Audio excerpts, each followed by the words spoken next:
ബാറ്റിൽ ക്രൂയിസേഴ്സിനെ സംബന്ധിച്ചിടത്തോളം ലോകത്തിലെ ചുരുക്കം ചില രാജ്യങ്ങൾക്ക് മാത്രമേ ഈ നൂതന വിഭാഗത്തിൽപ്പെട്ട കപ്പലുകളുള്ളൂ.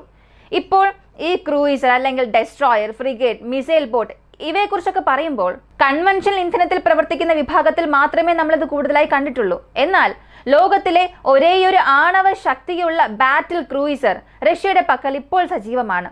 എന്നാൽ 28 വർഷത്തിലേറെയായി റഷ്യയുടെ പക്കൽ ഓഫ്ലൈനിലായിരുന്ന ഈ ഒരു യുദ്ധക്കപ്പൽ ഇപ്പോൾ സേവനത്തിലേക്ക് മടങ്ങിയിട്ടുണ്ട്. ഈ കപ്പലിന് ഏകദേശം 176 VLS ലോഞ്ച് ട്യൂബുകളുണ്ട്. ലോകത്തിലെ ഏത് യുദ്ധക്കപ്പൽ എടുത്താൽ, ഏത് രാജ്യത്തിന്റെ കപ്പൽ സേന എടുത്തു നോക്കിയാലും ആ ഒരു കപ്പൽ സേനയിലുള്ള ക്രൂയിസർ, ബാറ്റിൽ ക്രൂയിസറിൽ ഇത്രത്തോളം കൂടുതൽ മിസൈൽ ക്യാപ്പബിലിറ്റി ഇല്ലാത്ത തരത്തിൽ ഒരു വലിയ കപ്പലായി തന്നെയാണ് റഷ്യയുടെ പക്കൽ ഇതുള്ളത്. അപ്പോൾ നമ്മളിന്ന് അറിയാൻ പോകുന്നതും ഈ യുദ്ധക്കപ്പൽ എന്താണ്, റഷ്യയുടെ കപ്പൽ സേനയിൽ ഇത് എത്ര വലിയ സ്വാധീനം ചെലുത്തും. ഏറ്റവും പ്രധാനപ്പെട്ട മറ്റൊരു കാര്യം ഇതിനെക്കുറിച്ച് പറയേണ്ടത് S-400ന്റെ 3 ബറ്റാലിയൻ, പ്രത്യേകിച്ചും 96 S-400 മിസൈലുകൾ വിക്ഷേപിക്കാൻ കഴിവുള്ള ശേഷി ഇതിനുണ്ട്. അതിനാൽ ഇതിനെക്കുറിച്ചുള്ള എല്ലാ വിവരങ്ങളും നമുക്ക് ഈ വീഡിയോയിലൂടെ വളരെ വിശദമായി അറിയാം.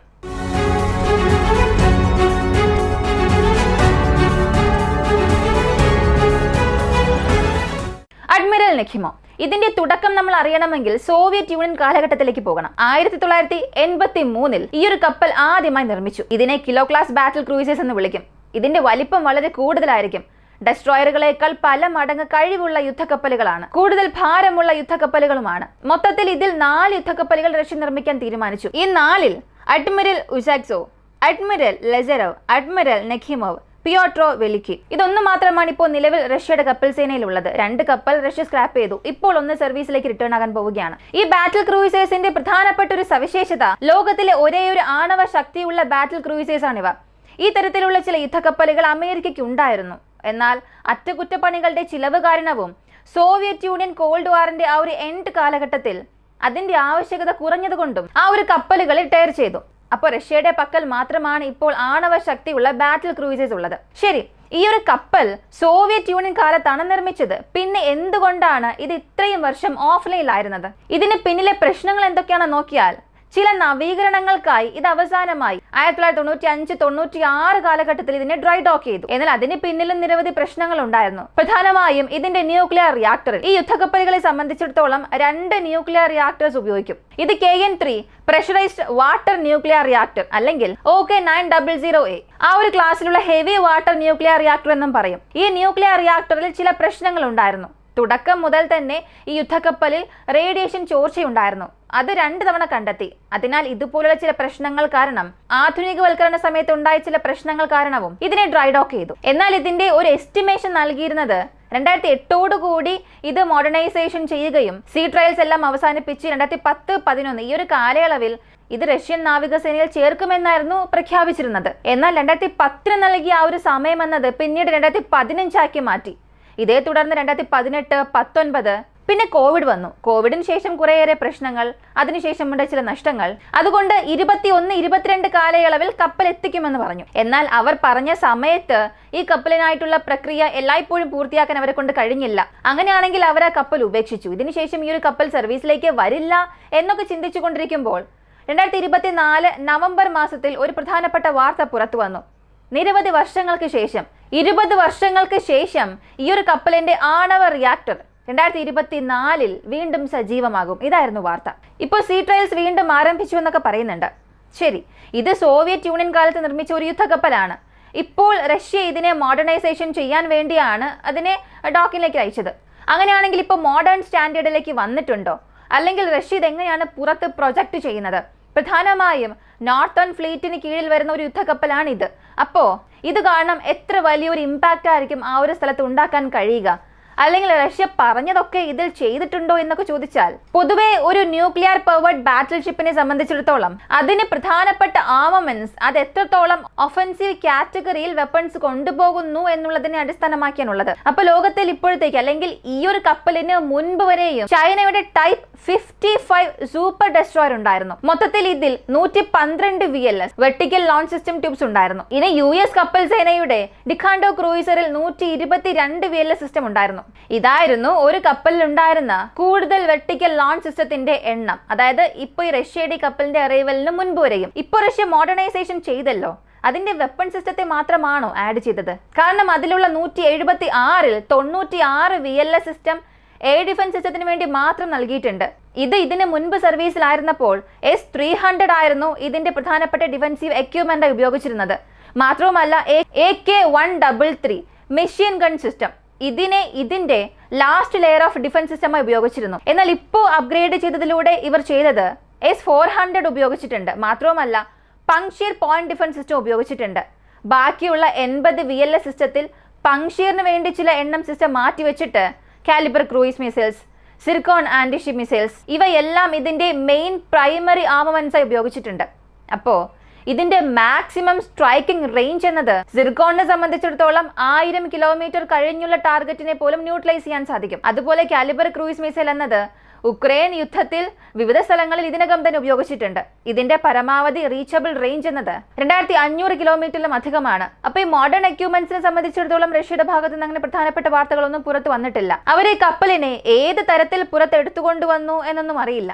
ഇപ്പോഴത്തേക്ക് ഈ ഒരു കപ്പൽ കടലിൽ പൊങ്ങി കിടക്കുകയാണ്. എന്നാൽ ഇതിൽ ഏത് തരത്തിലുള്ള സോഫ്റ്റ്വെയർ അപ്ഗ്രേഡ് ചെയ്തിട്ടുണ്ട് എന്നുള്ളത് കോൺഫിഡൻഷ്യൽ കാരണം പുറത്തു വിട്ടിട്ടില്ല. അപ്പോൾ ഇപ്പോഴത്തേക്ക് റഷ്യൻ ഭാഗത്ത് നിന്ന് വന്നിരിക്കുന്ന വാർത്ത ലോകത്തിലെ ഏറ്റവും വലിയ ബാറ്റിൽ ക്രൂയിസറായി ഇത് നിലനിൽക്കുന്നുണ്ടെന്നാണ്. മാത്രമല്ല കൂടുതൽ വെർട്ടിക്കൽ ലോഞ്ച് സിസ്റ്റം ഉള്ള ഒരു കപ്പലായും ഇതുണ്ട്. ഇതിന്റെ പ്രധാനപ്പെട്ട ഒരു നേട്ടമാണെങ്കിലും ഇത് തന്നെ ചില ഘട്ടത്തിൽ ഇതിന്റെ പോരായ്മയായും മാറും. ഇപ്പോൾ S-400നെ സംബന്ധിച്ചിടത്തോളം 3 ബറ്റാലിയൻ ഉണ്ട്. ഒരു ബറ്റാലിയനിൽ 8 ലോഞ്ചർ ഉണ്ടാകും. ഒരു ലോഞ്ചറിൽ 4 മിസൈൽ ഉണ്ടാകും. അപ്പോൾ ഒരു ബറ്റാലിയൻ എടുത്താൽ 32 ലോഞ്ചർ ഉണ്ടാകും. S-400ന് വേണ്ടി മാത്രം ഇത് നൽകിയിട്ടുണ്ട്. അപ്പോൾ പ്രായോഗികമായി നോക്കിയാൽ ഒരു വലിയ ഫ്ലോട്ടിംഗ് റഡാർ യൂണിറ്റ് എന്ന് വേണമെങ്കിൽ പറയാം. മാത്രവുമല്ല S-400ന്റെ ലോഞ്ചിങ് യൂണിറ്റ് ഇതിനെ കൺസിഡർ ചെയ്യാം. ഇത് എത്രത്തോളം നേട്ടമാണെന്ന് ചോദിച്ചാൽ ഒരു 400 കിലോമീറ്ററിൽ നിന്നും ശത്രുക്കളുടെ ഏതൊരു ത്രെഡിനെയും അകത്തേക്ക് വരാൻ കഴിയാത്ത രീതിയിൽ ഈ ഒരു കപ്പലിനെ കൊണ്ട് നിങ്ങൾക്കൊരു നേട്ടം ലഭിച്ചാലും കൂടാതെ ഇതിന്റെ ഭാരം ഇത് തന്നെ ഇതിന്റെ നേട്ടവും കോട്ടവുമാണ്. ഉദാഹരണത്തിന് ഒരു സാധാരണ ഫ്രിഗേറ്റിനും ഒരു ഡെസ്ട്രോയറിന്റെയും പരമാവധി ഭാരം 5000 ടൺ മുതൽ 6000 ടൺ വരെ ഉണ്ടാകും. എന്നാൽ അക്ഷരാർത്ഥത്തിൽ ഈ ഒരു യുദ്ധക്കപ്പലിന്റെ ഭാരം 28,000 ടണ്ണിലും കൂടുതലാണ്. മൊത്തത്തിൽ 5 ഡെസ്ട്രോയറും ഈ ഒരു യുദ്ധക്കപ്പലും ഒരുമിച്ച് വച്ചാൽ എത്രത്തോളം ഉണ്ടാകുമോ അത്രത്തോളം തന്നെ. ഇതിന്റെ നീളം മാത്രം 260 മീറ്ററിലും അധികമാണ്, ഏകദേശം 1/4 കിലോമീറ്റർ.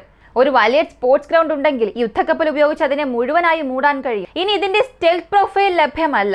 റഷ്യ ഇത് പൂർണ്ണമായും സൃഷ്ടിച്ചത് തന്നെ സർപ്രൈസ് അറ്റാക്കിന് വേണ്ടിയാണ്. കൂടാതെ ഒരു പ്രദേശത്ത് നിന്നും ഇത് എയർ സോണിനെ ഡിനയൽ സ്ട്രാറ്റജിക്കുള്ളിൽ കൊണ്ടുവരികയാണ്, അല്ലെങ്കിൽ ലാൻഡ് അറ്റാക്കിന് വേണ്ടി പോകുന്നുവെന്നുണ്ടെങ്കിൽ ഒരു പ്രത്യേക പ്രവശ്യയെ തന്നെ തുടച്ചെറിയാൻ ഇത് ഉപയോഗിക്കാൻ കഴിയും. കാരണം ന്യൂക്ലിയർ ക്യാപ്പബിൾ മിസൈൽസ് ഇതിലുണ്ട്. കൂടാതെ ന്യൂക്ലിയർ പവേർഡ് റിയാക്ടർ ഇതിനുള്ളിൽ ഉള്ളപ്പോൾ ഇതിന്റെ റേഞ്ച് എന്നത് അൺലിമിറ്റഡ് ആയിരിക്കും. ഒരു രാജ്യത്തെ പെട്ടെന്ന് സ്റ്റണ്ട് ചെയ്യണം, അല്ലെങ്കിൽ വളരെ സേഫസ്റ്റ് ഡിസ്റ്റൻസിൽ നിന്നുകൊണ്ട് തന്നെ കടൽ തീരപ്രദേശങ്ങളെ മുഴുവൻ ആസ്ഥാനത്തെയും ഏറ്റവും സുരക്ഷിതമായ ദൂരത്ത് നിന്നുകൊണ്ട് തന്നെ സ്തംഭിപ്പിക്കാൻ രൂപകൽപ്പന ചെയ്ത ഒരു യുദ്ധക്കപ്പലാണ്. അടുത്തിടെ റഷ്യ മോഡേണൈസ് ചെയ്ത് നിർമ്മിച്ചിട്ടുള്ള ഈ അഡ്മിറൽ ഗോഷ്കോവ് ക്ലാസിന് കീഴിലുള്ള കപ്പലുകളെ നോക്കിയാൽ ഇവയ്ക്കൊരു പരിധിവരെയും സ്റ്റെൽത്ത് പ്രൊഫൈൽ ഉണ്ടായിരിക്കും. എന്നാൽ ഇതിന് പൂർണ്ണമായും സ്റ്റെൽത്ത് ഇല്ല. റഷ്യക്ക് ഇന്നുള്ള സ്റ്റാൻഡേർഡ്സ് കൂടാതെ നാറ്റോയുടെ ഇന്റലിജൻസ്, അവിടെ റഡാർ സൗണ്ട്സ് ഒക്കെ ഇതൊക്കെ വെച്ച് നോക്കുകയാണെങ്കിൽ സോവിയറ്റ് ടൈമിൽ നമ്മൾ ഇതുമായി കമ്പയർ ചെയ്താൽ അതൊക്കെ മാച്ച് ആകുമായിരുന്നു. കാരണം ഈ യുദ്ധക്കപ്പൽ ഇപ്പോഴും ക്യാപ്പബിൾ ആണ്. എന്നാൽ അന്നുള്ള ടെക്നോളജി വേറെ, ഇന്നുള്ള ടെക്നോളജി മറ്റൊന്നാണ്.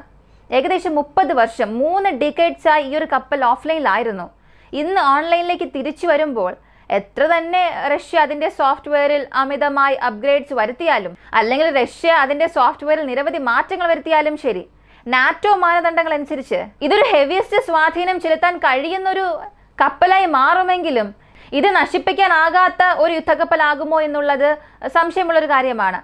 കാരണം S-400നെ നിങ്ങൾക്കിവിടെ വലിയ രീതിയിൽ കാണിക്കാം. S-400 ബാറ്റിൽ പ്രൂവനായ ഒന്നാണ്. അത് എത്രത്തോളം കഴിവുള്ളതാണെന്ന് നമുക്കറിയാം. എന്നാൽ ഇവിടെ ഇന്ന് മോഡേൺ വാർഫെയർ മാറിക്കൊണ്ടിരിക്കുകയാണ്. ടോർപിഡോ സിസ്റ്റം വെച്ച് ഈ ഒരു കപ്പലിനെ ടാർഗറ്റ് ചെയ്താൽ, അല്ലെങ്കിൽ വില കുറവുള്ള ഡ്രോൺസ് ഉപയോഗിച്ച് ഒരേ സമയത്ത് ഇതിന്റെ എയർ ഡിഫൻസ് സിസ്റ്റം എല്ലാം നമ്മൾ സാച്ചുറേറ്റ് ചെയ്താലോ ഈ ഒരു കപ്പൽ നശിക്കാനുള്ള സാധ്യത വളരെ കൂടുതലാണ്. അങ്ങനെയാണെങ്കിൽ റഷ്യയുടെ ഒരു കപ്പൽ വേസ്റ്റ് ആണോ? അപ്പോൾ നാറ്റോ കാരണം ഇത് വളരെ വേഗത്തിൽ നശിപ്പിക്കപ്പെടുമോ? S-400 ക്യാപ്പബിളായ ഒന്നല്ലേ?